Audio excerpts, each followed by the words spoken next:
If we were going to go on a crusade across the nation and try to do away with the homosexuals, then we certainly would have done it on June the 8th after one of the most overwhelming victories in the country. But we didn't. We tried to avoid it and went into a place called Norfolk, Virginia, and were met with protest and all kinds of problems. And every... Security agent? Security agent. No, let him stay. No. Let him stay. Anita, why don't you pray? That's all right. Father, we want to thank you. Bryant burst into tears as the pie ran down her face. A little while later, Bryant's husband found the 4 pie throwers in a parking lot talking with newsmen. The 4 still had a banana cream pie with them, and despite his earlier plea for non-retaliation, Bryant's husband took it and threw it in one of the pie throwers' face. Des Moines authorities say no charges will be filed in connection with today's incident. Dennis Wilden, News 5. But you'd be okay with a cutest couple, heterosexual couple. I would be, because that is the norm of society. See, it's the same gay marriage thing. You have a 6% option here. Homosexuals, according to research, are 6% of the population.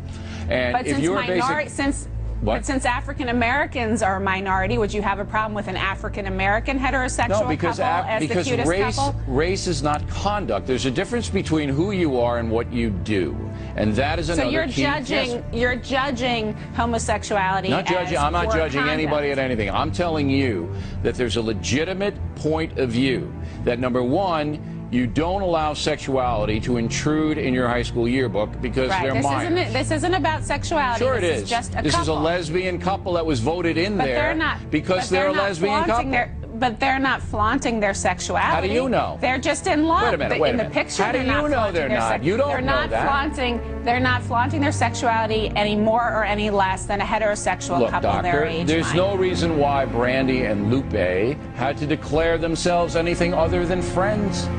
Mom, guess what I learned in school today? What, sweetie? I learned how a prince married a prince, and I can marry a princess. Think it can happen?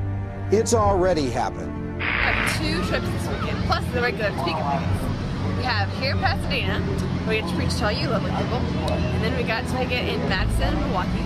We're not anti-gay. We are pro-family. Let me put it that way. And we love these people and try to work with them and help them. We know they have a problem. We want to help them solve that problem. There's a storm gathering. The clouds are dark and the winds are strong. And I am afraid. Some who advocate for same-sex marriage have taken the issue far beyond same-sex couples. They want to bring the issue into my life. My freedom will be taken away. I'm a California doctor who must choose between my faith and my job. I'm part of a New Jersey church group punished by the government because we can't support same-sex marriage. I'm a Massachusetts parent, helplessly watching public schools teach my son that gay marriage is illegal. Will some who advocate for same-sex